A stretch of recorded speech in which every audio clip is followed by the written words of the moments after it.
Donc, dans le cadre des lois relatives aux produits laitiers, nous avions introduit cette idée sur laquelle le lait, comme d'autres produits depuis l'époque du Talmud et surtout l'époque des Géonim, où un certain nombre de décrets avaient été pris par nos sages pour tout faire pour éviter les rapports de séduction entre juifs et non-juifs, et pour cette même raison-là, d'éviter que certains ingrédients essentiels de la vie ne puissent pas être de nature à favoriser les rencontres et les mariages mixtes.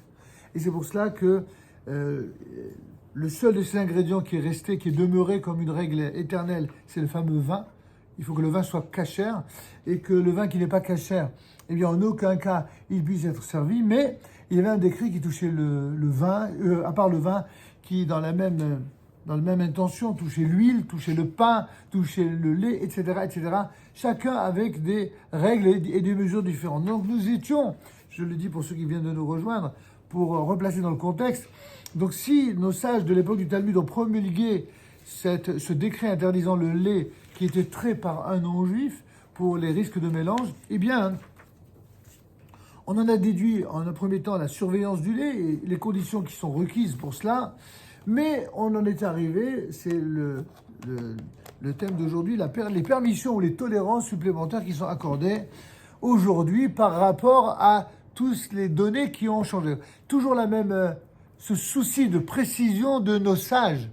Comment à la fois rester fidèle à des règles qui pour nous doivent toujours prévaloir et auxquelles on doit rester fidèle par respect et pour la Torah et pour nos décisionnaires, mais comment, dans la fidélité à ces lois de la Torah ainsi qu'à ces décrets, tenir compte des avis tout à fait autorisés, des rabbins qui sont on ne peut plus cachers et au-dessus de tout soupçon.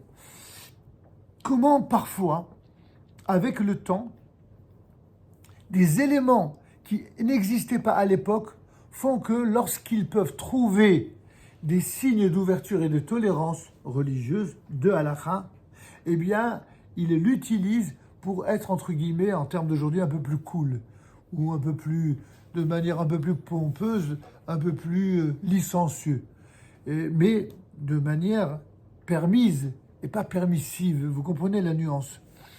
Alors, certains décisionnaires, en effet, estiment que s'il ne se trouve absolument aucun animal impur qui se trouve susceptible de produire du lait dans la région définie, à laquelle on appartient, dans laquelle on vit, alors on pourra effectivement consommer le lait du non-juif, même sans surveillance. C'est en tout cas le premier qui l'a dit d'une manière très novatrice à l'époque, c'est le Pri Hadash. Le Pri Hadash, qui était l'autorité de Jérusalem en son temps, et c'est repris également par le Rashbat, Rabbeinu Shimon ben Tzemach Douran, le plus grand, ou un des plus grands dayanim d'Alger, à l'époque où Alger comptait les plus grands décisionnaires de Torah, que certains appellent Tashbat, enfin les tchouvot du Rashbat. Donc Pri Hadash et Rashbat, qui eux disent clairement et sans aucune ambiguïté que si on a l'assurance que le lait ne peut provenir que d'un animal qui est propre à la consommation, eh bien, on n'a même pas besoin d'avoir une surveillance particulière. On compte sur la chazaka. D'autres affirment qu'il en est de même si, par exemple, le prix du lait d'un animal impur est supérieur à celui du lait d'un animal pur. Comment est-ce possible ? Le meilleur exemple, c'est la France. La France, depuis des décennies, elle a des excédents de lait. Vous savez bien que la France est l'un des pays les plus grands producteurs de lait, de beurre et d'excédents laitiers. C'est même grâce à ces excédents laitiers qu'elle a pu parfois arriver à équilibrer sa balance des paiements, son commerce extérieur. Logique, dans tous les pays, là où on a une richesse agricole ou du sol en général, mais on en profite en disant bon, écoutez, nous, on a beaucoup de production dans ce domaine, voilà, on vous en fait profiter. À la place, nous, on a une carence dans telle donnée, dans telle partie de l'agroalimentaire, voilà, on fait des échanges, un peu comme un troc à l'ancienne, mais version moderne. Et tout le monde sait ça. Et donc, si, par exemple, on a tellement d'excès de lait qui, pour le coup, est propre à la consommation, du lait de vache, du lait de brebis, et le lait qui proviendrait de sources impures, c'est quoi, grosso modo? C'est soit du lait de truie, soit du lait de chamelle.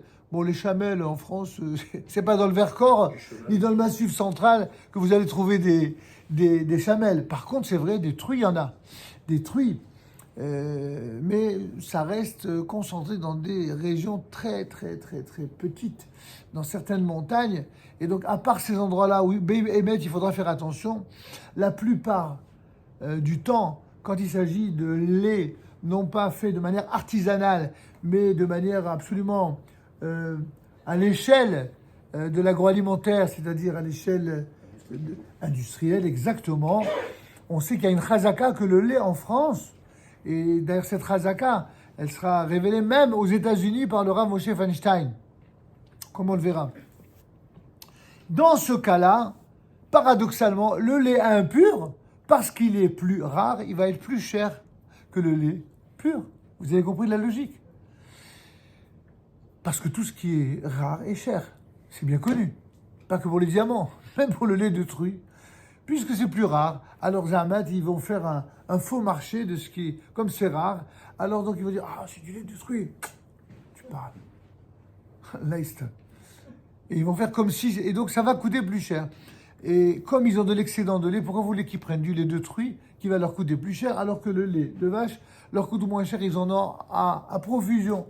Pour cette raison, et tout un tas de raisons invoquées par la législation européenne, eh bien, on voit bien que même au niveau de la liste du Bédine de Paris, on le verra, les personnes pieuses privilégieront toujours le lait chameau. A priori, si on peut en avoir facilement, bien entendu. Mais dans des situations où c'est pas facile d'en avoir et où il y a la chazaka sur laquelle on peut jouer, on a sur qui s'appuyer. Et c'est seulement dans la région où la coutume, elle est de se comporter avec indulgence qu'on pourra continuer à agir de la sorte. C'est en tout cas ce que le Shiurei Bracha, qui est cité ici dans cet ouvrage que je vous ai recommandé tous d'acheter, je vous le montre chaque fois qu'il s'agit des fondements de la cacheroute, dont une bonne partie des références que nous vous donnons proviennent de cet ouvrage. Donc on salue amicalement et respectueusement son auteur, le Rav Yosef Loria, qui a fait un travail remarquable, puisqu'il a cette double qualité.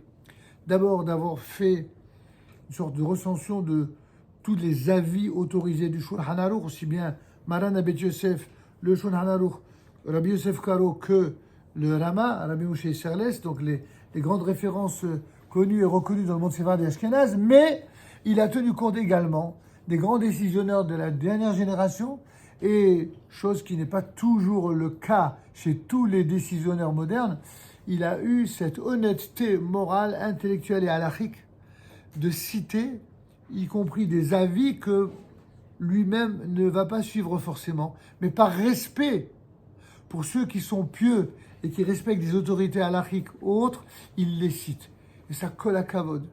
C'est pour cela que personnellement, je privilégierai toujours les ouvrages d'auteurs tels que ce Rav-là, qui a cette honnêteté morale, intellectuelle et rabbinique de citer tous les avis autorisés. Il va citer bien sûr le Rav Yosef, mais il citera le Rav Mordechai Eliyahu, il citera le Rav Bishalom Essas, il citera le Ben Ishraï pour les uns, et tous les modernes, séfarades ou ashkénazes, le Rav Moshe Feinstein, le Chazon Ish, vraiment toutes les autorités. Et à partir de là, il arrive évidemment à faire émerger un avis majoritaire qu'il soutient et que très souvent nous suivons. Parfois, lorsque nous pensons aller légèrement différemment, alors on le dit clairement, on dira que nous, on s'appuie davantage sur telle autorité plus que telle autre. Mais dans tous les cas de figure, elles sont toutes dignes de louange et dignes d'être respectées et suivies. Alors concernant, pour revenir à notre sujet, c'est seulement dans les régions où la coutume est de se comporter avec indulgence qu'on pourra ainsi continuer à agir de la sorte. En outre, la coutume de nombreuses régions est d'interdire la consommation de lait qui est trait par un non-juif. Ça, c'est en tout cas le cas de ceux qui sont plus mahmirim, c'est le cas notamment du Rama, qui est cité ici. Et dans les régions, c'est-à-dire ici dans les provinces, dans les pays, dans les régions où il n'y a pas de coutume qui est claire à ce sujet, alors évidemment, notamment dans les villes nouvelles, il conviendra de se montrer rigoureux. Au nom du principe que là où l'on peut être rigoureux, eh bien, il vaut mieux se montrer rigoureux. Alors je précise que le Rav, comme je le connais, c'est un Talmid Chacham, c'est un Dayan qui le fait par vraie crainte de Dieu. Il en est qui se servent de cela pour, on va dire, le dire pour des raisons peut-être un peu moins cachères et plus commerciales. Il est de bon ton dans certains milieux de faire passer tous ceux qui prennent du lait non chamour mais autorisé, presque comme si c'était des gens qui mangent taref. Là, évidemment, on s'inscrit en faux contre cette vision qui est contraire à la halakha. Que quelqu'un dise qu'il veut privilégier le lait chamour, que la kavod, toujours ce même esprit que nous avons d'être, d'un point de vue de la pédagogie et de l'honnêteté morale, intellectuelle et rabbinique, de dire attention, tu veux prendre du lait chameau, c'est ce que nous faisons. Tu veux prendre un fromage qui est avec toute la shgachot, mais vakasha, kol hakavod. Et c'est ce que nous recommandons pour toutes les personnes qui sont particulièrement pieuses et qui font attention au moindre détail de la halakha. Mais ne va pas dans ton élan jusqu'à dire attention, celui qui fait pas ça, ça veut dire que c'est pas un froum, ça veut dire qu'il n'est pas religieux, ça veut dire que non, ça, ceux qui font cela, à mon humble avis, ils portent une responsabilité et qui transgressent le devoir d'honnêteté religieuse et rabbinique quand on parle de kashrut. Certains ont été même jusqu'à dire, à rapporter un jeu de mots ou un trait d'humour qui était prononcé par un des sages de la dernière génération, qui disait que pour certains, la cache-route cache la route. Sauf que c'est dangereux d'en sourire et de faire croire que la cache-route cache la route, que ce serait un absolu. C'est faux. La cache-route cache la route pour ceux qui font de la cache-route un business, oui. Mais ceux pour qui la cache-route est un combat parmi tous les autres combats idéologiques de Torah sincères, la cache-route, elle ne cache pas la route, chas v'shalom. La cache-route est un sujet très sérieux, qui mérite qu'on le traite avec sérieux, comme tous les autres sujets de Torah et de halakha. Ceci étant dit, la conclusion de ce sujet, c'est que le lait qui est très sans surveillance, dans un endroit où il n'y a pas un usage établi, alors évidemment, les khatrila sera interdit à la consommation, et même a posteriori. Il ne sera donc pas permis de le consommer, même après l'avoir cuit ou après en avoir fabriqué des fromages. Tout cela, en tout cas, telle est l'opinion du Rav Chida dans son œuvre Shiurei Bracha au chapitre 115. Je précise tout de même ce que l'auteur ici ne dit pas, c'est que le Rav Chida, lui, quand il a parlé, il n'a pas parlé de la réalité européenne. Il a parlé de la réalité d'Eretz Israël, là où il vivait lui. Parce que la majorité des laits en Eretz Israël n'était pas garantie d'une cache-route. À l'époque, il n'y avait pas d'État d'Israël. À l'époque, il y avait autant de lait, peut-être plus, de lait interdit et de lait de chamel. Vous voyez, c'est le contraire.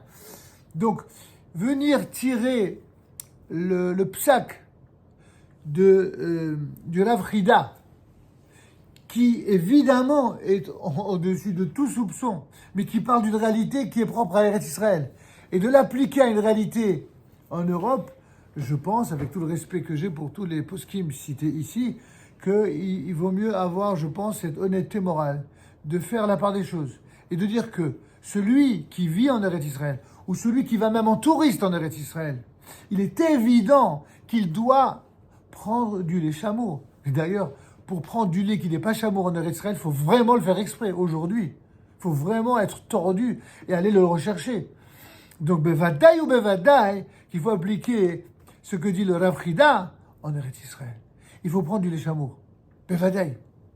Par contre, celui qui vit en dehors d'Eretz Israël et dans une réalité où il y a une législation européenne qui permet, comme on le verra plus tard, de s'appuyer, comme d'ailleurs l'ont été les poskim, la plupart des grands poskim du Bédine de Paris, eh bien, on peut évidemment s'appuyer sur eux.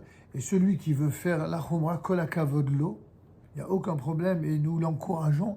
Mais en aucun cas venir dire ou interdire le lait qui ne serait pas chameau à ceux qui veulent le consommer dans la mesure où ils prennent du lait qui est recommandé par le Beit Din de Paris. Donc je rappelle que le Beit Din de Paris reste pour nous l'autorité rabbinique la plus sérieuse et la plus indiscutable sur le plan de la totalité des paramètres de kasher pour la totalité des juifs qui habitent dans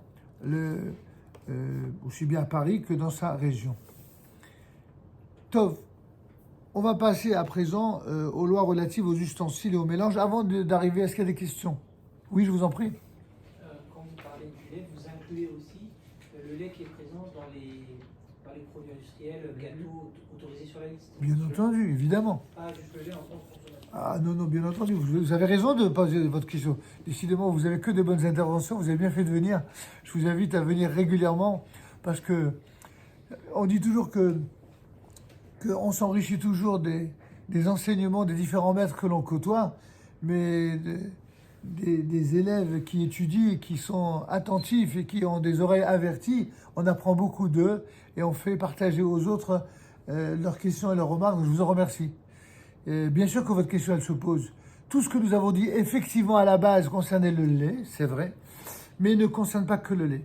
Tous les produits qui sont à base de lait, qui sont le lait, ou encore plus pour ce qu'on appelle afkat rochel, la poudre de lait, c'est encore une couleur supplémentaire. Donc là, je vais encore au-delà de votre question. Il est évident que dans la mesure où ça a fait l'objet d'une enquête par les rabbinim et les chimistes du consistoire, qui sont d'une compétence qui est connue, reconnue, qui n'est même pas à démontrer. Et ça, je peux vous le garantir. Et d'ailleurs, qui ne servent pas que les listes du consistoire de Paris, je précise que et ce sont souvent les mêmes qui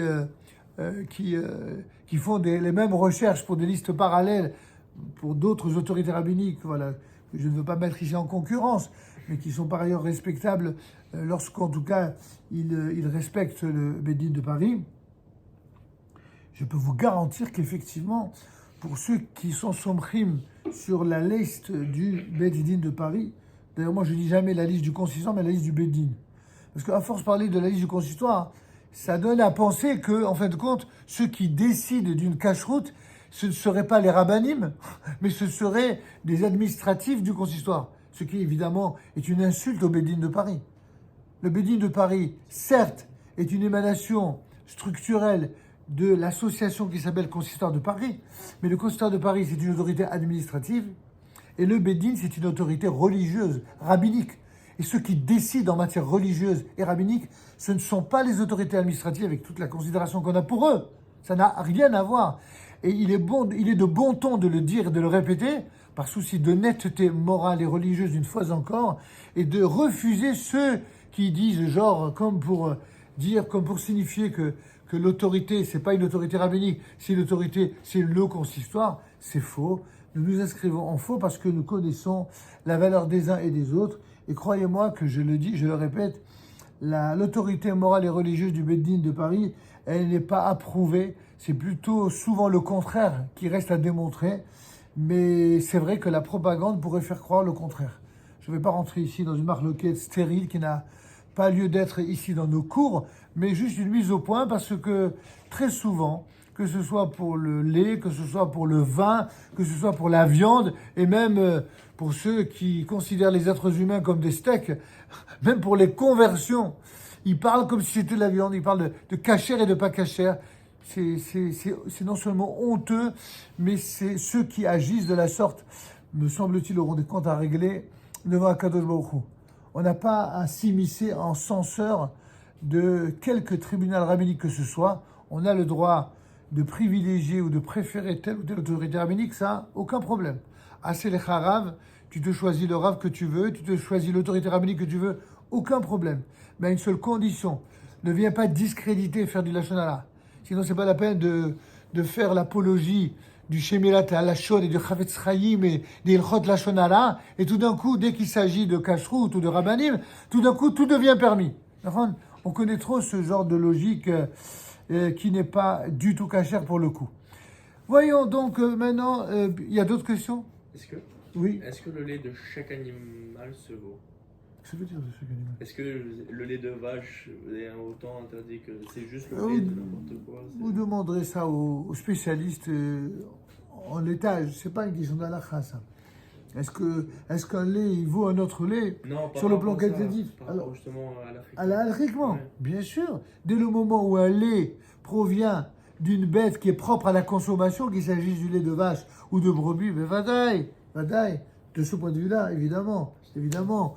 Maintenant, sur le plan culinaire ou sur le plan de je ne sais quoi, je vous autorise à aller faire des recherches et même de m'en informer. Je serais bien incapable de vous dire s'il y a un lait de meilleure qualité.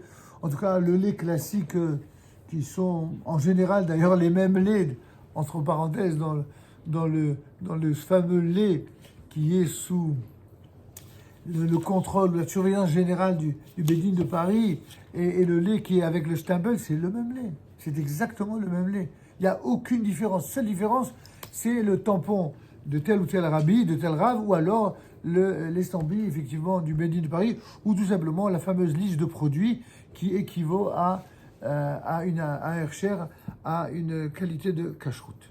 Voilà, on va passer au point suivant.